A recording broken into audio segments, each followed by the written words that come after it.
प्रभु राम देव भगवान अल्लाह खुदा ईश आदि नाम एक ही शक्ति के हैं। वो कैसा है, कहां है, कैसे मिलता है, किसने देखा है? ये प्रश्नवाचक चिन्ह पूर्ण रूप से हटाने के लिए अवश्य सुनिए जगत गुरु तत्वदर्शी संत रामपाल जी महाराज के अमृत वचन, सर्व पवित्र धर्मों के पवित्र शास्त्रों के आधार पर। भगवान की भक्ति शक्ति आपको इतना सुख देने लग जाएगी, आप सोच भी नहीं सकते कि सचमुच भगवान ऐसा अब भी कर रहा है। पिछले उदाहरण सुना करते थे हम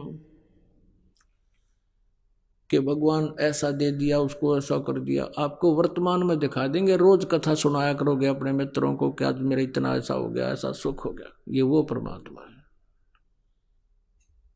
परमपिता परमात्मा कबीर परमेश्वर जी हम सभी के जनक हैं, कुल के मालिक हैं।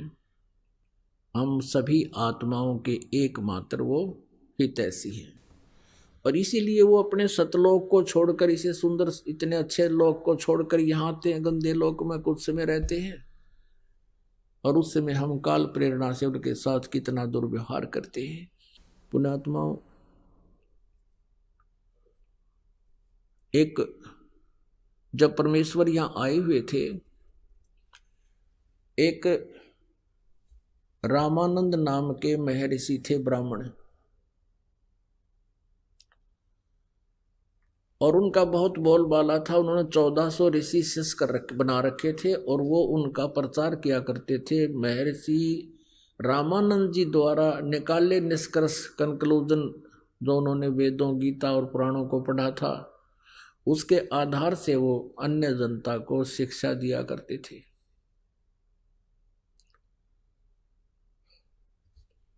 एक दिन परमेश्वर कबीर जी जब 5 वर्ष के हो गए थे, उन्होंने एक उस ऋषि को, विवेकानंद नाम था उसका, जो रामानंद जी के शिष्य थे, उसका सत्संग सुना। वो वैष्णु साधु थे, विष्णु जी की महिमा सुनाते थे, विष्णु जी को सर्वेश्वर बताया करते थे, श्री कृष्ण जी को परम शक्ति बताते थे। परमात्मा ने प्रसन्न किया उस विवेकानंद से कि महर्षि जी, मैं आपसे एक प्रश्न करना चाहता हूं।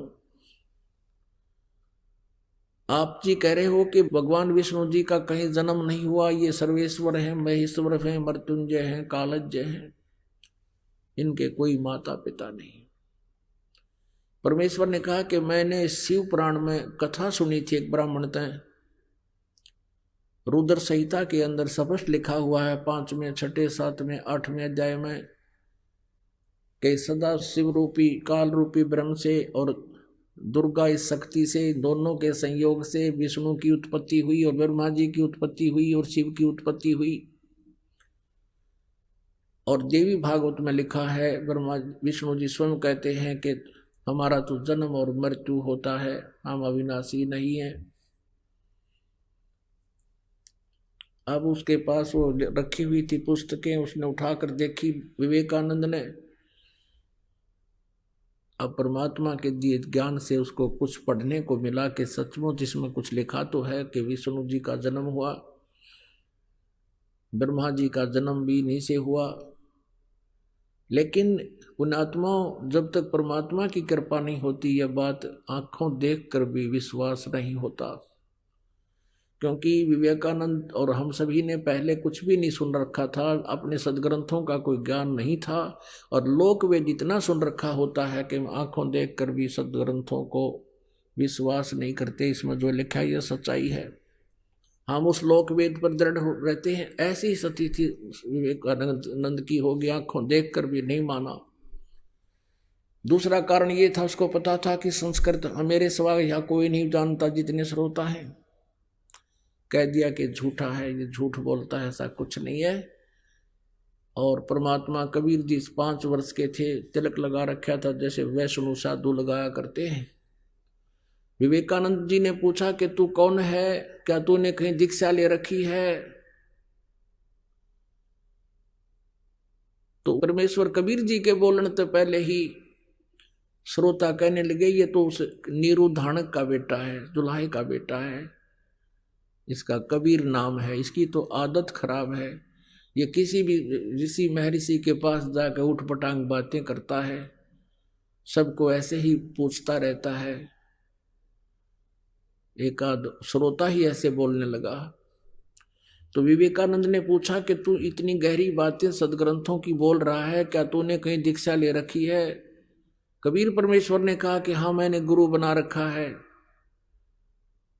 उस विवेकानंद जी ने पूछा कि तूने कौन गुरु बना रखा है? कि जो आपने बना रखा वो मैंने बना रखा। अब विवेकानंद जी कहने लगा, तू सीधे मुंह बात कर, तू जुलाहे का शूद्र का लड़का, और मैं ब्राह्मण और मैंने महर्षि रामानंद पंडित से नाम ले रखा है। वो तेरे जैसे शूद्रों की तो शकल भी नहीं देखता, तू झूठ बोलता है, कपटी है।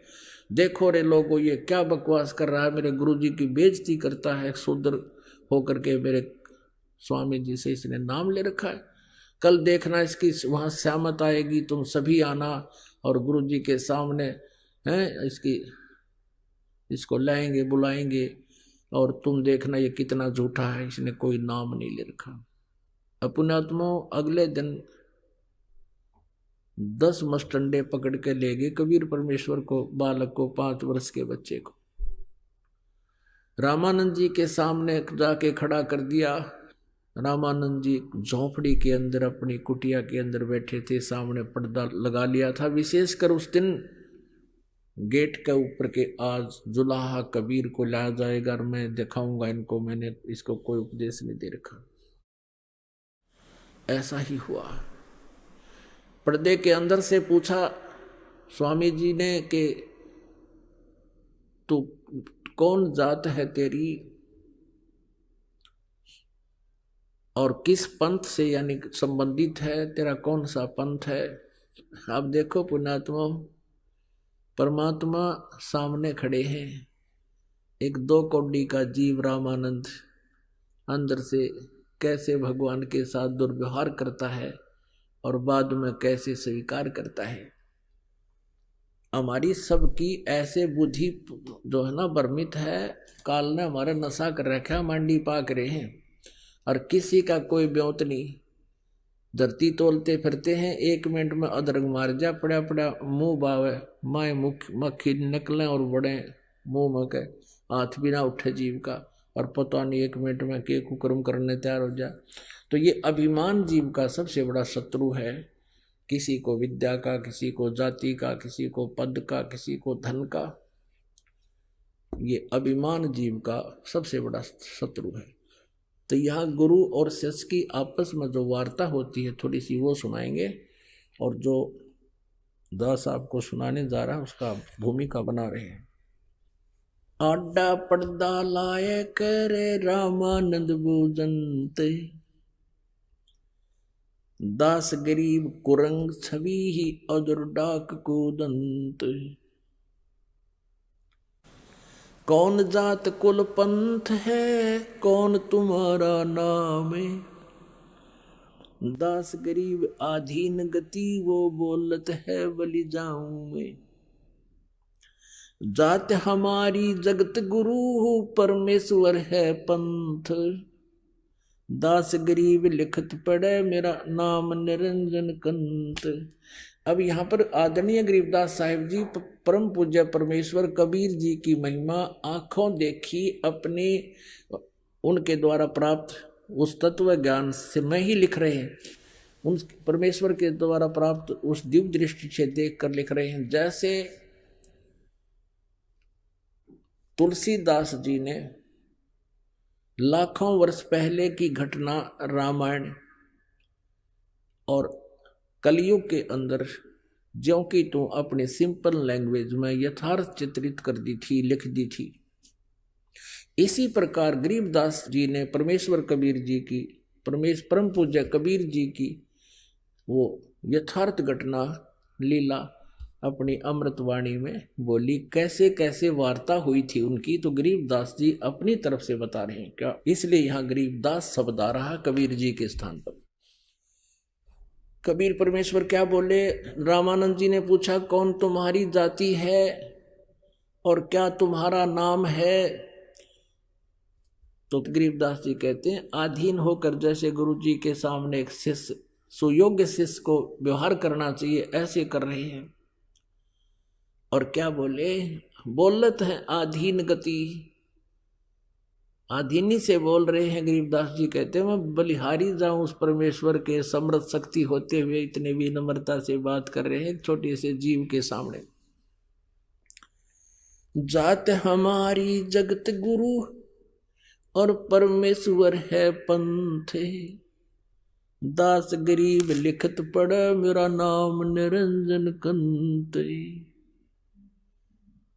पुण्यात्मा इस परमात्मा की ये घटना लीला याद आती है, क्योंकि आप जिन इतना सुन नहीं रखा, नए नए भक्त आए हैं। इस दास जी को जब ये बातें चित्रित होती हैं, वो घटना इधर परमात्मा खड़े हैं 5 वर्ष के बालक के रूप में, महर्षि रामानंद जी बैठे हैं और अपने एक जीव को सद्बुद्धि देने के लिए परमात्मा कितना कष्ट उठाते हैं। अब रामानंद जी गालियां दे रहे हैं भगवान को और वो करबद्ध खड़े हैं। तो पुण्यात्माओं हमारा हितैषी कौन है? एक शराबी बालक लड़का बाप ने बूंदी अच्छी कह देता है और वो बेचारा आंखों में आंसू बहाता और बैठ जाता है, और फिर भी ये सोचता है इसकी नशा उतर जाएगा तब ये ठीक बोलेगा मुझे। तो पुण्यात्माओं यही स्थिति आज हमारी है। कबीर साहब कहते हैं कबीर ये माया अटपटी सब गट आन अड़ी, और किस किस न समझाऊं या कुएं भांग पड़ी। सबको प्यारा किए, ये सब उसी के बच्चे हैं। और यह भांग पैदी काल ने यहाँ की ये बकवाद बेमतलब की गोटी ला ले, कोठी बना ले, कार ले ले, इससे मुड़ जा दिया। और फिर परमात्मा ने सोचा इसने कर लेंदे, कह लेंदे जो बूंदी अच्छी मुझे बोल रहा है, जब ये नशा उतर जाएगा ना फिर देखना यो किस तरह मुझसे व्यवहार करेगा मेरा बच्चा। तो वही स्थिति रामानंद जी के साथ बनी। परमात्मा बोले जात हमारी जगत गुरु, मैं जगत गुरु हूं, पूरे विश्व को ज्ञान देता हूं और किसी के पास ज्ञान नहीं है। और पुण्यात्माओं वेद गवाही देते हैं, ऋग्वेद मंडल नंबर 9 सूक्त नंबर 86 मंत्र 26-27, ऋग्वेद मंडल नंबर 9 सूक्त 82 मंत्र 1, 2, 3 में, ऋग्वेद मंडल नंबर 9 सूक्त 96 96 के मंत्र 16 से लेकर 20 में, ऋग्वेद मंडल नंबर 9 सूक्त 20 मंत्र 1 में, ऋग्वेद मंडल नंबर 9 सूक्त नंबर 1 मंत्र 8 और 9 में, और भी बहुत स्थानों पर है। यह स्पष्ट किया है कि वो कबीर परमात्मा है, ऊपर तीसरे धाम मुक्ति धाम में रहता है, वहां से गति करके आता है, अपनी अच्छी आत्माओं को मिलता है, उनको तत्व ज्ञान से परिचित करवाता है।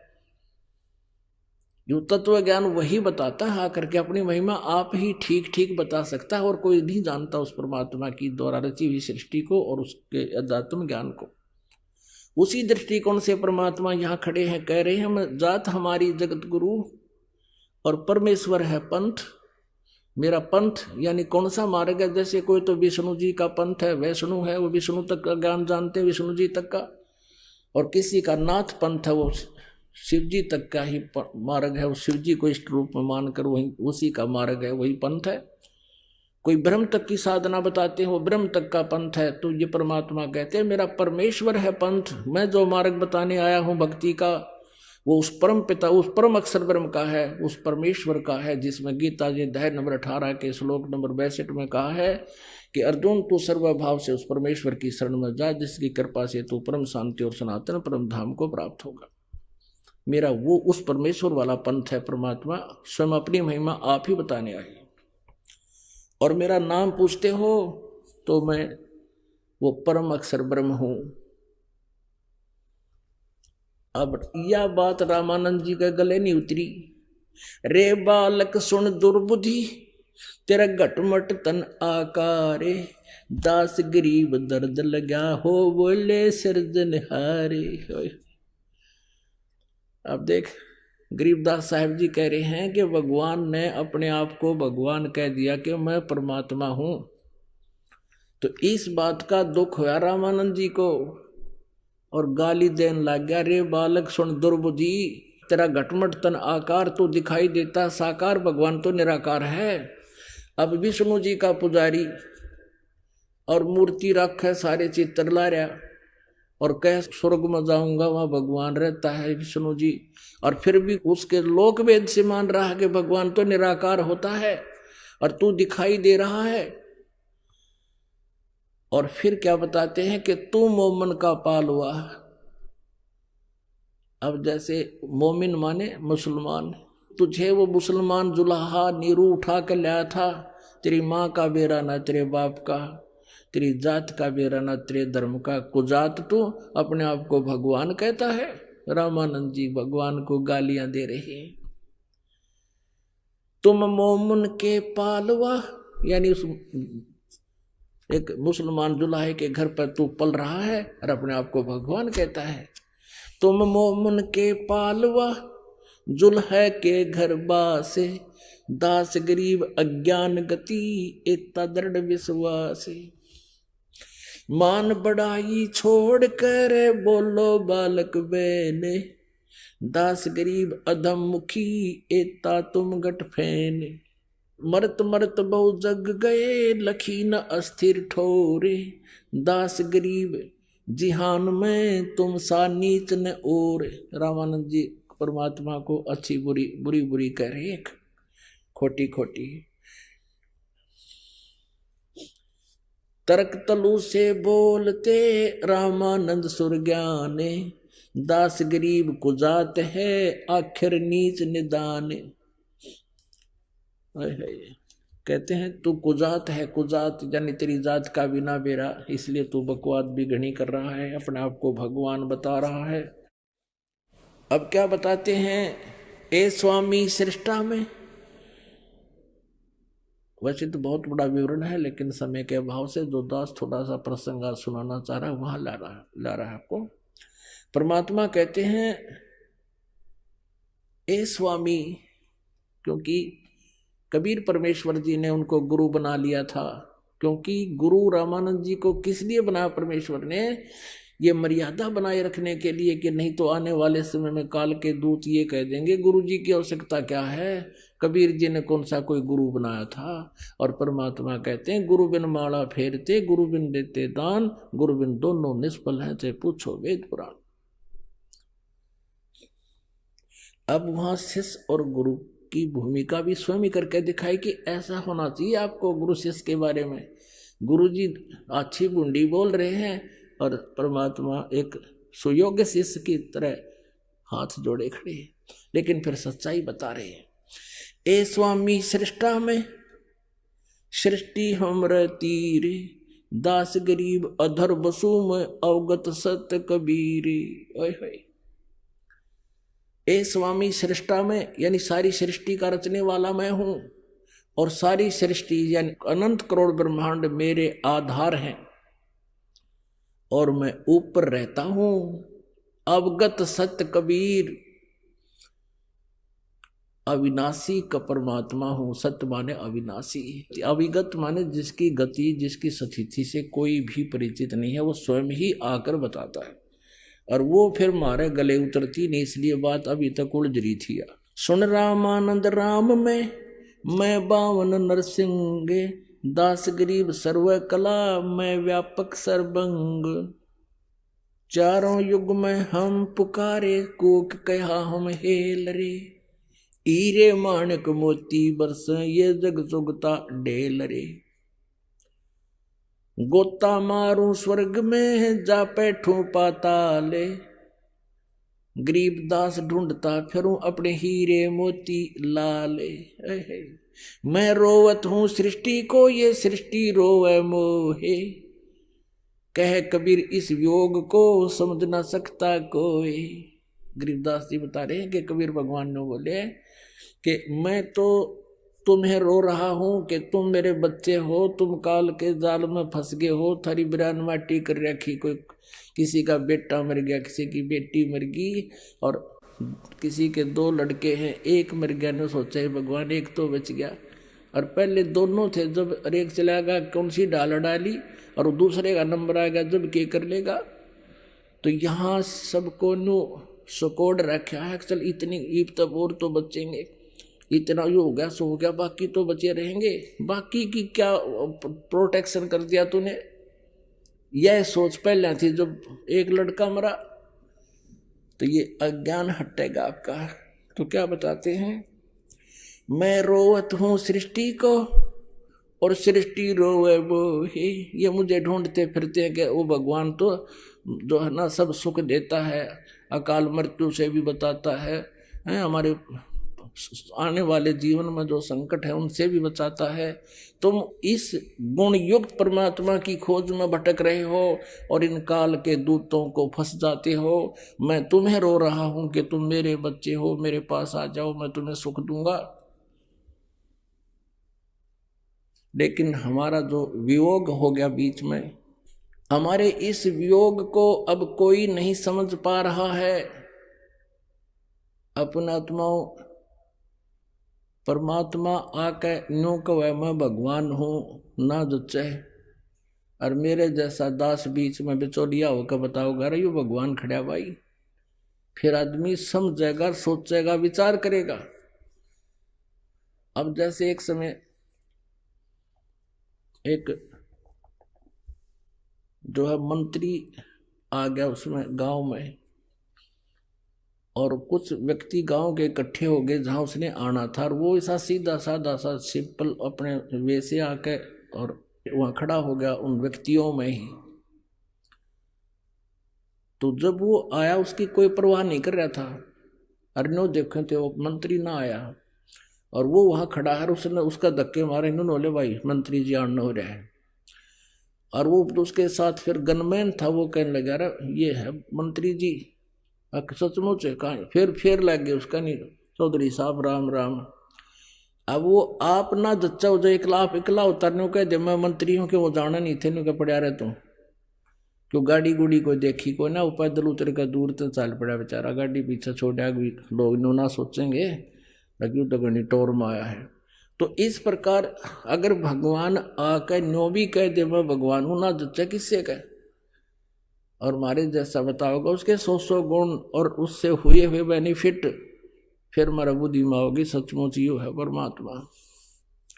मैं रोवत हूं सृष्टि को, सृष्टि रोवे मोहे, गरीबदास इस वियोग को समझ न सकता कोई।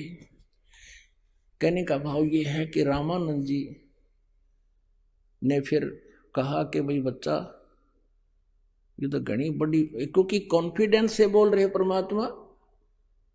रामानंद जी के जगह घर करे थी कि जो न्यू के है कि मैंने सारी सृष्टि रची न्यू है, तो उसकी आत्मा पकड़ी गई। उसने सोचा यू कदे फिर इससे निपटूंगा, कुछ ज्ञान चर्चा करेंगे तो कुछ अच्छी बात बोला है। उससे पहले उसने अपनी कोई क्रिया करनी थी, एक मानसिक पूजा करे था रामानंद जी। विष्णु जी की मूर्ति जैसे स्वप्न में कोई स्वप्न देखता हो वैसे करता था। तो उसमें क्या करते हैं, कर्मकांड के अंदर भगवान की मूर्ति के सब कपड़े उतार दिए जाते हैं और वो गंगा जल से नहाते थे, जैसे स्वप्न के हिसाब से एक प्रैक्टिस थी उसकी। मानसिक सेवा बोलते थे, पूजा कहते थे, सेवा माने पूजा। तो मानसिक पूजा कर रहा था, जैसे भगवान की मूर्ति के कपड़े उतार दिए, नहा दिए गंगा जल से, सब कपड़े पहना दिए, धोती भी कुर्ता भी हैं, और तिलक लगा दिया जैसे वैष्णो साधु लगाते हैं तिलक, एक लंबा डेताई का, और ऊपर मुकुट रख दिया। अब सारा कुछ कर दिया, फिर देखा कि आज भगवान के गले में कंठी ना डाली माला। अब उसने सोची माला रखी दिखी अलग, सपने में जैसे होता है, उठा कर उसने सोची भी माला, अब माला ना डाला गले में तो पूजा खंडित।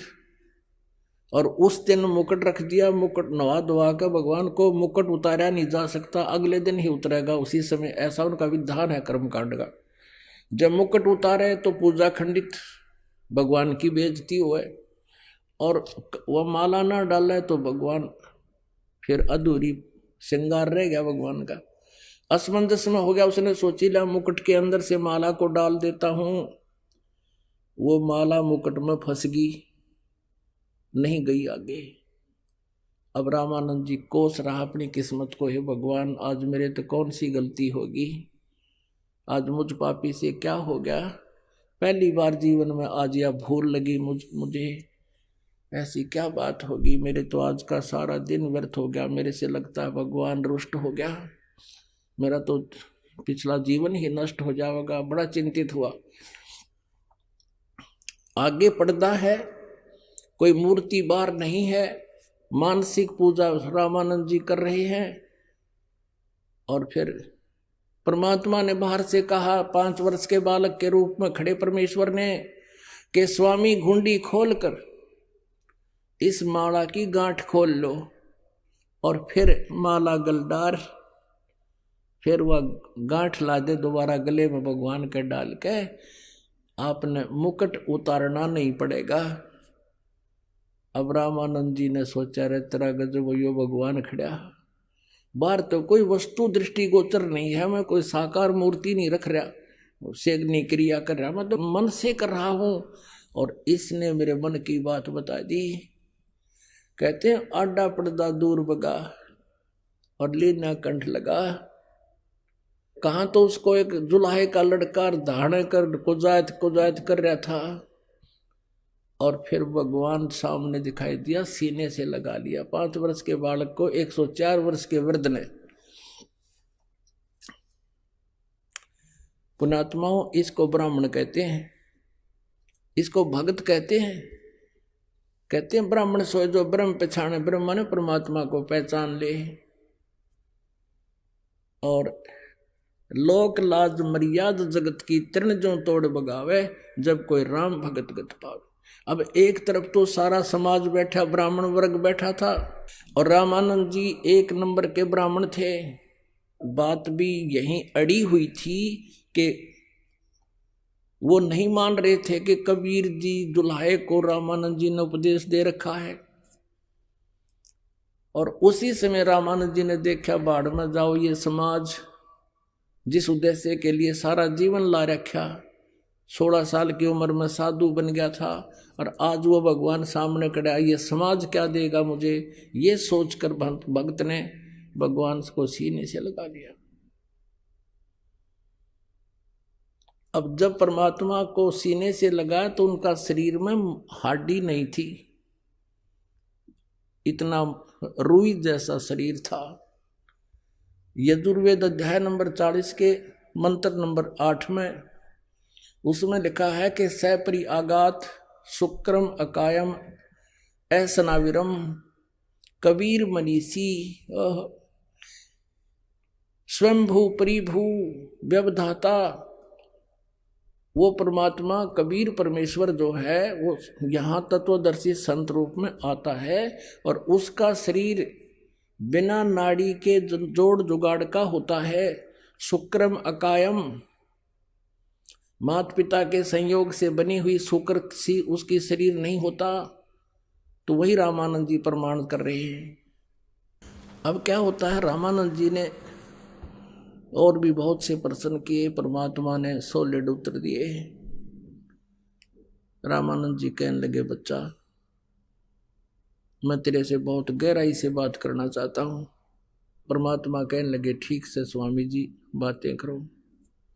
वो बैठ गए एक साइड में जाकर दोनों जने, और वो ब्राह्मण गए विदक। वो जो नो देखना रहे थे कि, और साथ में वो विवेकानंद भी विदक क्या कि स्वामी जी का तो बुढ़ापे में दिमाग खराब हो गया, और एक शूद्र के बच्चे को सीने से लगा दिया। वो तो सारे खिसक गए, बैठ गए दोनों गुरु चेलो, भगवान और आत्मा पुण्यात्मा जिसके लिए वो उतर कर आते हैं। अब रामानंद जी देखो, इस मन की बड़ी जो है ना खराब वृत्ति है इसकी। एक बार तो मान लिया भगवान है, फिर अपने ज्ञान से फिर सोचने लग गया, फिर प्रश्नों की जड़ी लगा दी भगवान के सामने।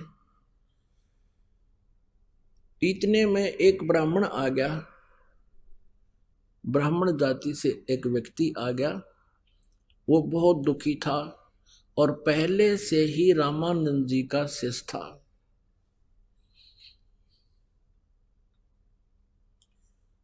और पहले से ही रामानंद जी ने उनको क्रियाएं बता रखी थी, तू ऐसे जंतर कर ले, ऐसे मंत्र कर ले, ये साधना कर ले, तुझे सुख होगा।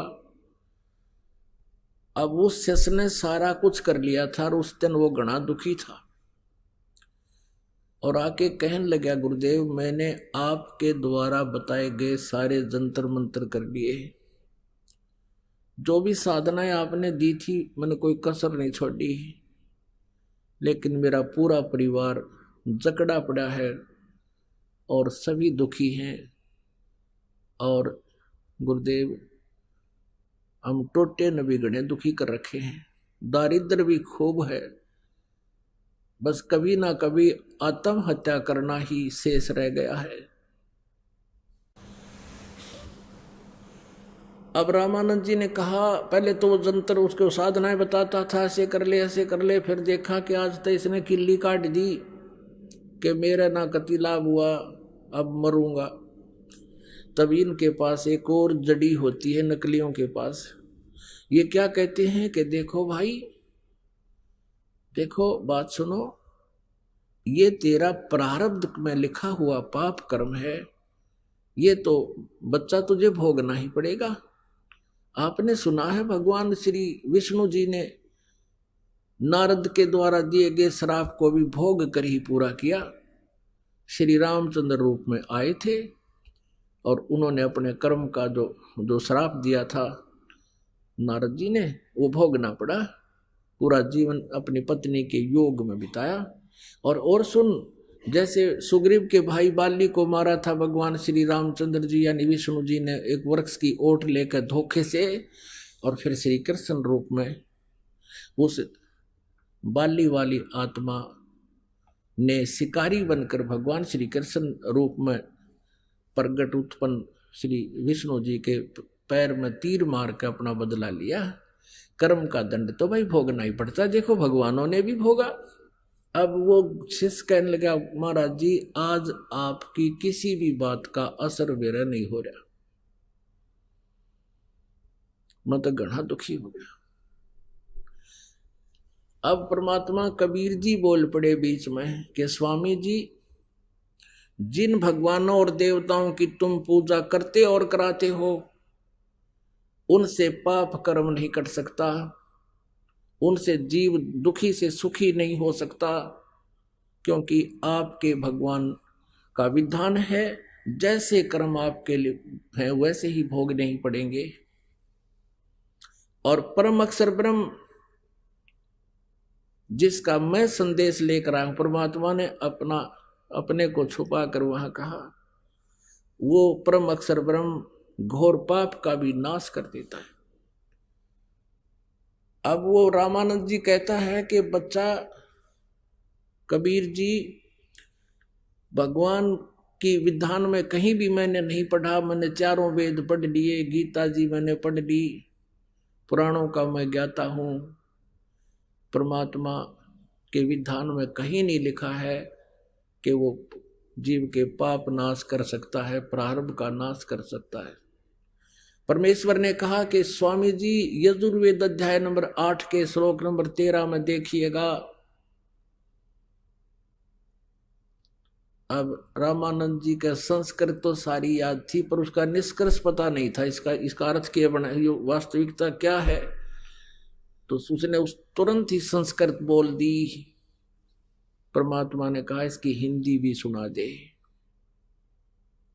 तब रामानंद जी ने कहा कि सचमुच इसमें तो ऐसा ही लिखा है कि परमात्मा तो घोर पाप का भी नाश कर देता है। अब देखिएगा यजुर्वेद, हाँ उसमें क्या कहता है रामानंद जी के बच्चा, मैं नहीं, ये तो आप किसी भी उसको देख लीजिए, वो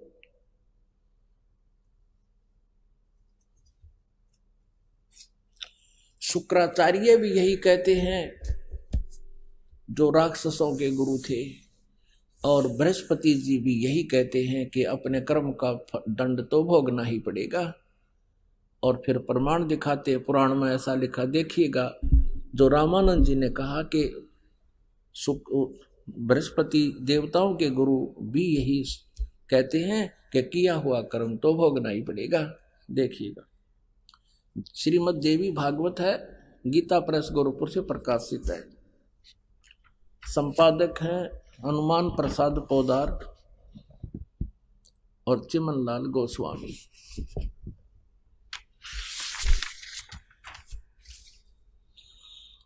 इसके प्रकाशक एवं मुद्रक हैं ये गीता प्रेस गोरखपुर, गोविंद भवन कार्यालय, कोलकाता का संस्थान। इसके देखिएगा, ये देखिएगा 282 पृष्ठ पे 5वें सकंद में, ये 5वां सकंद, और संक्षिप्त देवी भागवत 282 पृष्ठ पे, यहां देखिएगा।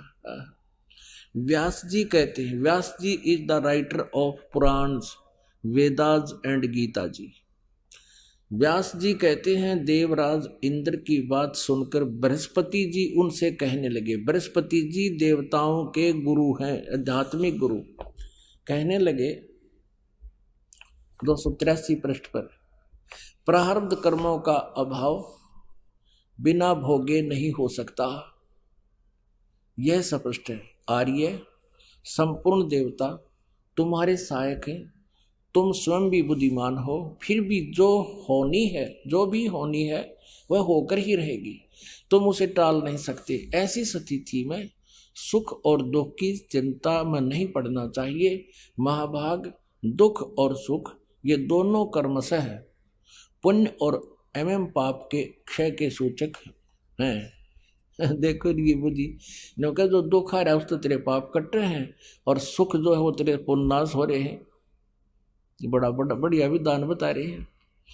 अतएव विद्वान पुरुषों को चाहिए कि सुख के अभाव में भी सर्वथा आनंद का ही अनुभव करे। इवन की बात अब हास्य आवा पाने, दास ने तो खूब आवा है। अरे जब सुख के अभाव में बोलो, अतएव सुख के अभाव में भी आनंद का अनुभव करे। अतएव महाराज इस अवसर पर सुयोग्य मंत्रियों से परामर्श लेकर विधि पूर्वक यत्न करने में कटिबद्ध हो जाओ। यत्न करने पर भी जो होनहार होगा वह तो सामने आएगा ही। वारे देवताओं के गुरुओं, अब क्या कहा है बृहस्पति जी ने कि भाई सुख के अभाव माने दुख में भी आनंद का अनुभव करना चाहिए। अब किसी का पेट में दर्द हो गया ना, सुख का भाव, आनंद रहेगा, दिखाइयो किलकी मारेगा। अब वो तो पेट के दर्द की पीड़ा की कोई औषधि मिला जिसके कारण वो अभाव हुआ है सुख का, तब वो आनंद हो सके। इस तरह की बकवाद करने वालों ने देश डबो रखा है। एक समय ये दास, एक पिंडारा गांव है जींद के पास, और वहां एक गीसा पंथियों का आश्रम है। उस समय तक इस दास को नाम देने का आदेश मेरे गुरुदेव ने नहीं दिया था, और मुझे कुछ मालिक की प्रेरणा थी। ये दास ये इस चीज से प्रभावित था कि गीसा संत जी को, आदरणीय गीसा साहिब जी को भगवान मिले थे, और उनसे उसके पंथ के लोगों को भी कबीर परमेश्वर का ज्ञान होगा, इस उद्देश्य से उनका सत्संग हो रहा था। पंडारा वहां चला गया तो वहां क्या कर रखा उन्हें सांग, ये लाल कपड़े वाले गीसा पंथी, बिना गीसा पंथी और भी निरे बुला रखे। और उनमें से एक व्यक्ति, ये उसके विषय में ये बताया जाता था स्टेज सेक्रेटरी के द्वारा कि ये बड़े विद्वान पुरुष हैं, काशी विद्यापीठ पढ़कर आए हैं, बड़े मर्मज्ञ ज्ञाता हैं अध्यात्म के।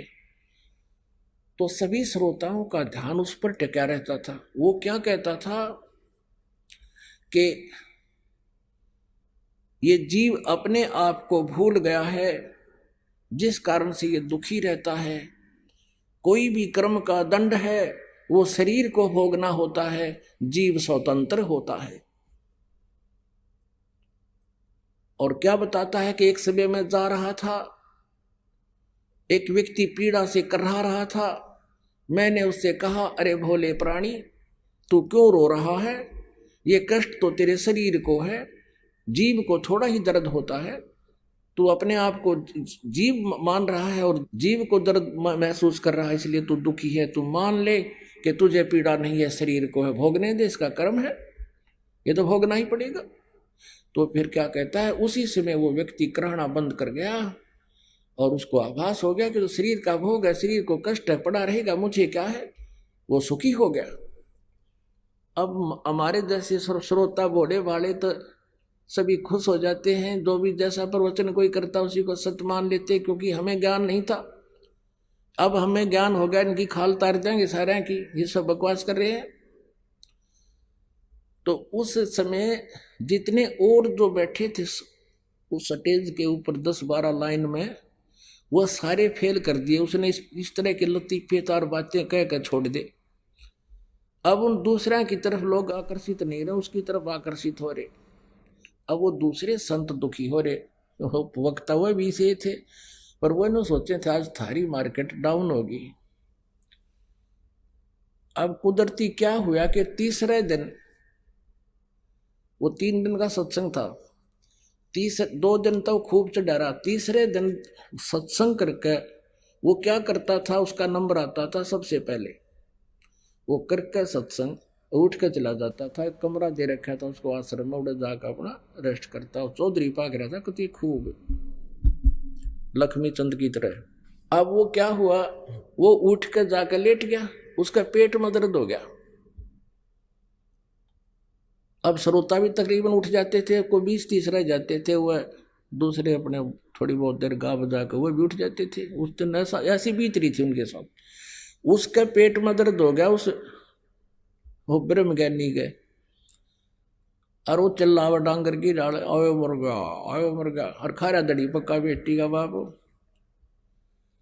अब उसके दूसरा आश्रम था साथ में, उसके वहां से कार ले आई, उस कार में घेर के उसने 2-3 जने गए, जींद लाई के हॉस्पिटल में। वो 2 बजे से लाए थे, वो तड़के 6 बजे से पहुंचा वापस। उसकी ट्रीटमेंट हो गया, शांति होगी, पेट की पीड़ा ठीक होगी। और वो आया ना जब, वो सारे उठ लिए बाबा जी जो प्रवचन करता हुआ, मार्केट डाउन हो रही थी जिनकी, वो तो इस तलाश में थे कि कद ठावे इसकी बकवाद सामने आवे। तो वो गाड़ी से उतरकर अपने रूम की तरफ चला, जैसे जच्चा चाल लग रहे, धीरे धीरे कदम रखा, क्यों पेट में पीड़ा हो रही उसका। तो उनमें से एक जो वो बुला रखा था, दूसरा आमंत्रित किए हुए हुआ था, वो आगे बढ़कर बोला, रे ब्रह्म ज्ञानी, रात को क्यों चिल्ला रहा था, तुझे पीड़ा थोड़ी थी, वो तो पेट को थी, भोगने देता, क्यों गया धक्के खाने वहां, बात बना रहा था। वो ने कहा चुप रह, चुप, चल चल अपना काम कर। अब उसकी पोल पाट की, तो वही सती थी इस ये हमारे बृहस्पति जी की, देवताओं के गुरु की है। नो कह सुख के अभाव में भी आनंद ही महसूस करना चाहिए। पेट में दर्द हो, किलकी मारा आदमी, टांग टूट रही हो, बता कैसे सुख महसूस हो सकता है? उसका ट्रीटमेंट हो, जिस कारण से दुख है उसका समाधान हो, तब वो सुख अनुभव हो सकता है। ये तो विचार सुने आप जी नहीं, देखिएगा फिर सुन ले 2 सेकंड। ये वही फिर देवी भागवत आपको दिखाते हैं, श्रीमद् देवी भागवत गीता प्रेस गोरखपुर से प्रकाशित है। इसके 5वें स्कंद में ये 282 पृष्ठ पे आपने यहां से पढ़ा कि व्यास जी कहते हैं, देवराज इंद्र की बात सुनकर बृहस्पति जी उनसे कहने लगे, बृहस्पति जी देवताओं के गुरु हैं,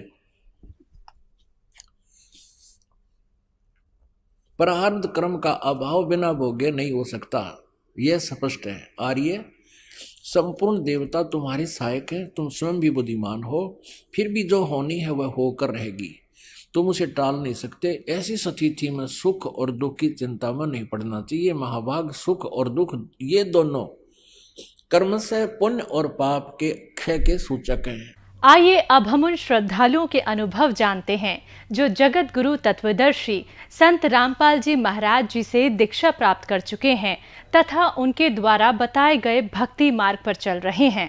नमस्कार जी। नमस्कार सर। क्या नाम है बहन जी आपका? सोना गुप्ता। बहन जी आप कहाँ के रहने वाले हैं? मैं उरई जालौन यूपी से हूँ। बहन जी संत रामपाल जी महाराज से नाम दीक्षा आपने कब ली? मैंने सन 2014 में 10 जून को ली थी। बहन जी, संत रामपाल जी महाराज से नाम दीक्षा लेने से पहले क्या आप कोई भक्ति साधना भी करते थे? जी, मैं गीता का पाठ करती थी और व्रत वगैरह भी करती थी। वैसे तो मैं ज़्यादा नहीं करती थी, लेकिन ये व्रत करना है और गीता का पाठ करना है, रामायण पढ़ना है, ये सब मैं करती थी। और मेरे मन में एक क्वेश्चन रहता था, हम कौन हैं, कहाँ से आए हैं और मरने के बाद कहाँ जाएंगे। तो इस कारण मैं ज़्यादा देवी देवताओं को नहीं मानती थी, लेकिन इन चीज़ों को मैं पढ़ती थी। तो बहन जी, जब आप गीता वगैरह पढ़ते थे, रामायण पढ़ते थे, तो फिर आपके मन में जो क्वेश्चन थे, क्या इन क्वेश्चंस का आंसर आपको गीता और रामायण से मिला? नहीं मिला। पढ़ते थे, बस ऐसे ही पढ़ते रहते थे, समझ में कुछ नहीं आता था। गीता का 9वां अध्याय का पाठ करते थे, जैसे उसमें थोड़ा बहुत समझ में आता था, ये कैसा है, क्या है, इसमें कुछ और लिखा है, हमें कुछ और बताया जा रहा है। भागवत सुनना है, उसमें जैसे बोला जाता है पंचम वेदी निराला, जबकि हमें 4 वेद बताए गए हैं, तो ये मन में डाउट रहता था, बट क्लियर नहीं होता था। तो जब आपके मन में ये सभी डाउट थे और मतलब आप गीता और रामायण पढ़ते थे, तो फिर संत रामपाल जी महाराज जी की शरण में आप क्यों आए? मेरे पापा ने सन 2013 में नाम दीक्षा ले रखी थी। तो जब मेरे पापा जी ने नाम दीक्षा ले रखी, मैं घर पर नहीं थी। दीपावली का समय था जब मैं घर आई, तो मेरे पापा जी भी बहुत पूजा भक्ति करते थे। इतना मतलब अगर जैसे वो नहाते नहीं थे, भगवान नहीं नहलाते थे, तो वो खाना नहीं खाते थे, चाहे जितना समय हो जाए, इतनी भक्ति करते थे। और अगर कहीं भागवत या कथा वगैरह हो रही तो वो किसी काम पर ध्यान नहीं देते, भागवत कथा में इतना लीन हो जाते थे। तो जब मेरे यहाँ दीपावली की पूजा हुई, मेरे घर में पापा जी ही पूजा करते थे। तो दीपावली की पूजा पापा जी ने पूजा नहीं की, मम्मी ने काफ़ी फोर्स किया, बट पापा जी ने पूजा नहीं की।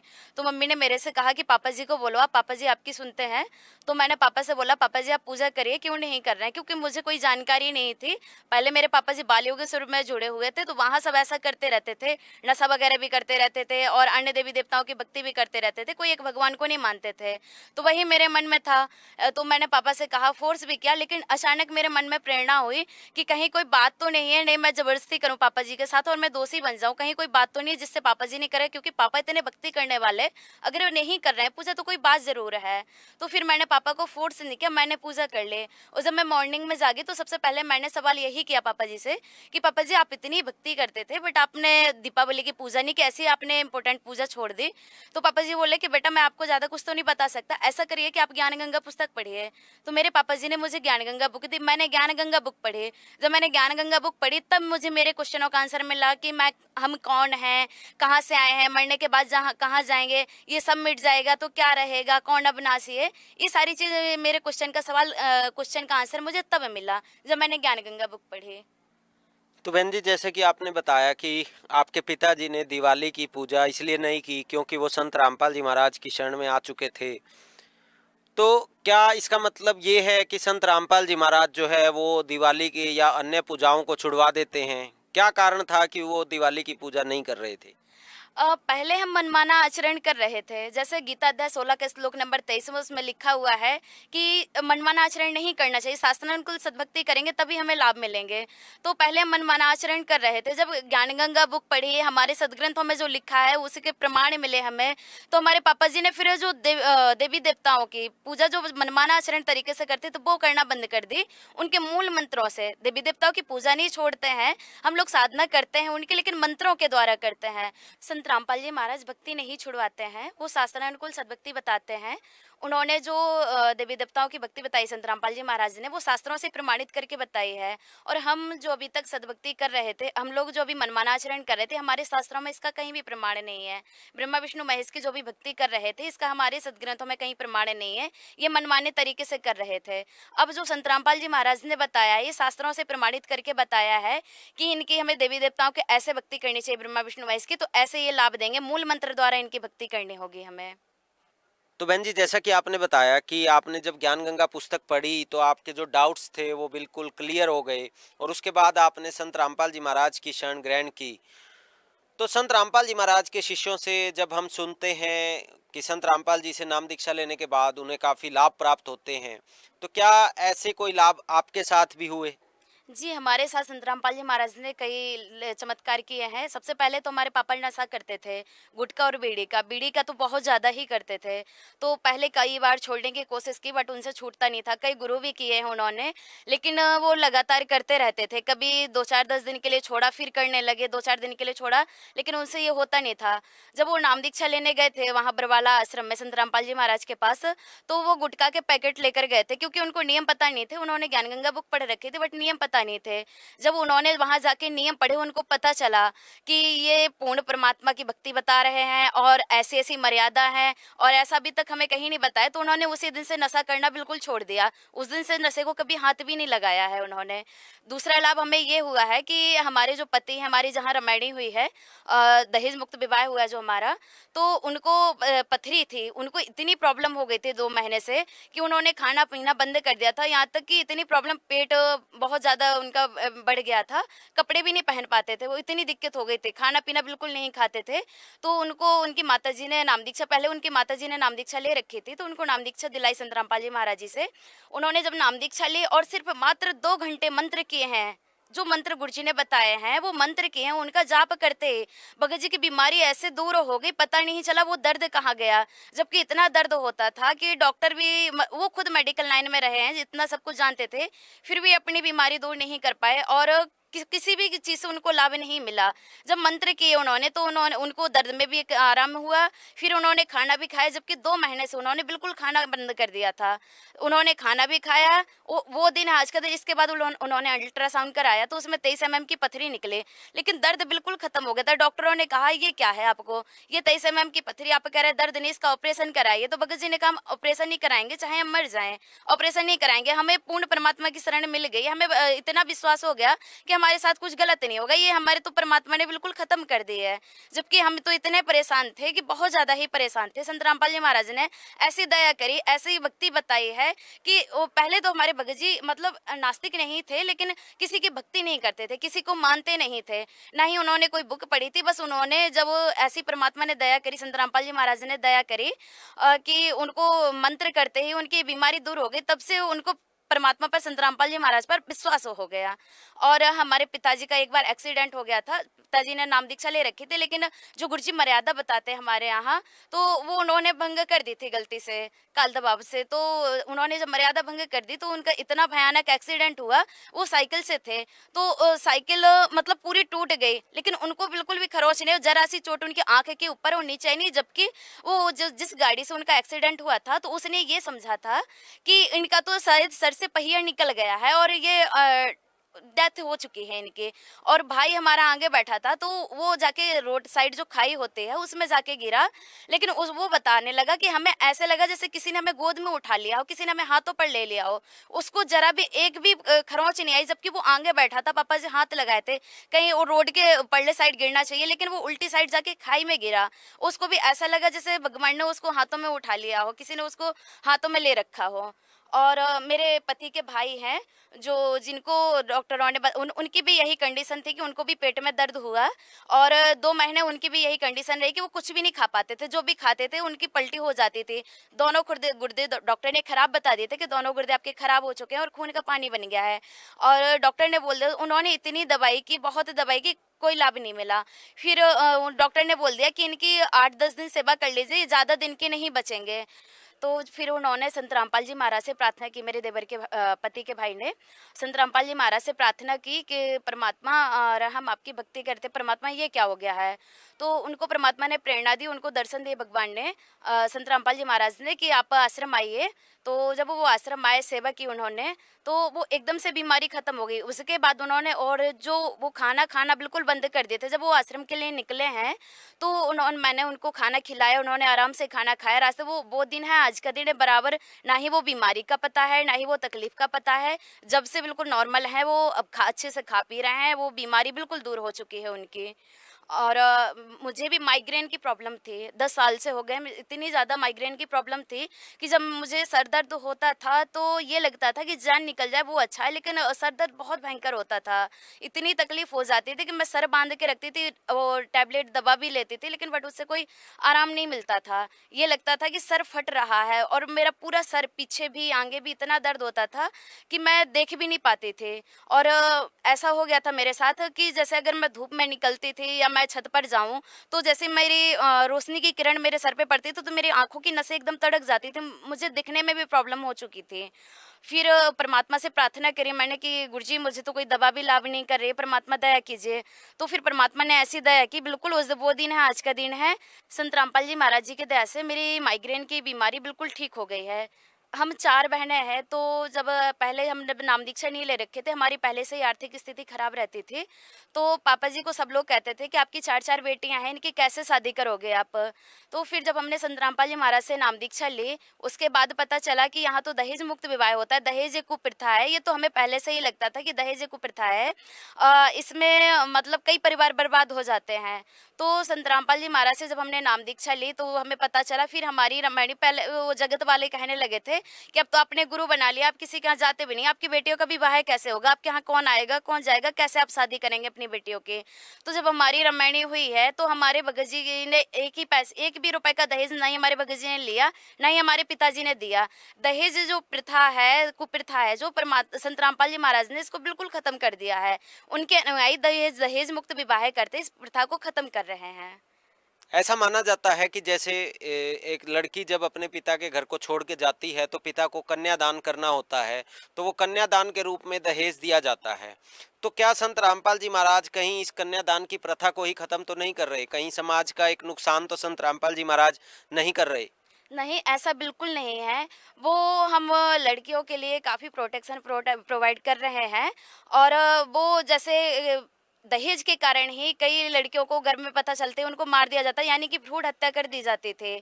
तो संत रामपाल जी महाराज ने जो ज्ञान बताया है, तो उनके अनुयायी उसी ज्ञान पे चलकर उनको पता चल गया है कि दहेज एक विष के समान है। जैसे कहा जाता है दहेज लेना व देना एक कुरीति है। ये मान लीजिए कि ये कई परिवार बर्बाद कर देती है। जैसे लड़की का परिवार है और लड़कों का परिवार है, तो ये इन परिवारों को तबाह कर देते हैं। संत रामपाल जी महाराज के ज्ञान पर चलकर उनके अनुयायी ना ही 1 रुपए का दहेज लेते हैं, ना ही 1 रुपए का दहेज देते हैं, क्योंकि उनको पता है अगले जन्म में हमें गधा बन के चुकाना पड़ेगा। तो इसलिए वो इस दहेज जैसी कुप्रथा से बिल्कुल दूर रहते हैं। तो बहन जी, जैसे आपने बताया कि संत रामपाल जी महाराज से नाम दीक्षा लेने के बाद आपके पूरे परिवार को बहुत लाभ प्राप्त हुए, तो जो श्रद्धालु आज आपको सुन रहे हैं, आप उन्हें क्या संदेश देना चाहेंगे?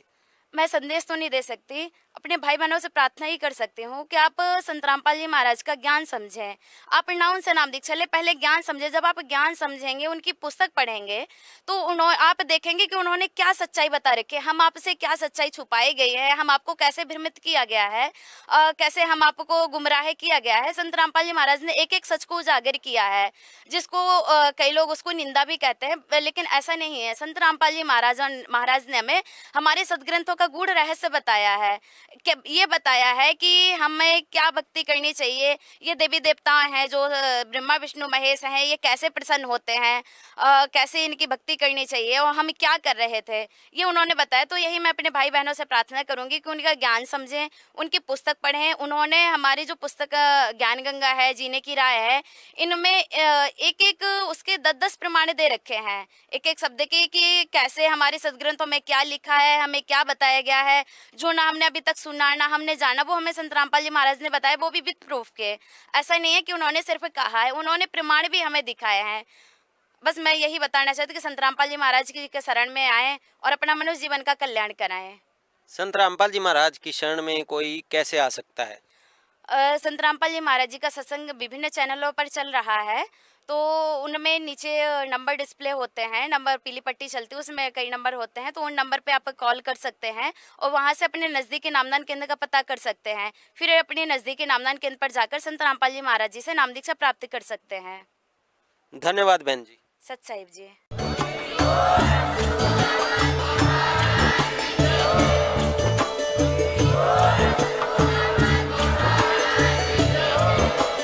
आप सुन रहे थे जगत गुरु तत्वदर्शी संत रामपाल जी महाराज जी के मंगल प्रवचन। अधिक जानकारी के लिए विजिट कीजिए हमारी वेबसाइट www.jagatgururampalji.org। संत रामपाल जी महाराज जी के शुभ आशीर्वाद से पूरे विश्व भर में 500 से भी ज्यादा नाम दीक्षा केंद्र हैं, जिन पर संत रामपाल जी महाराज जी द्वारा ऑनलाइन निशुल्क नाम दीक्षा दी जा रही है। अपने नजदीकी नाम दीक्षा केंद्र का पता करने के लिए संपर्क करें 82228805।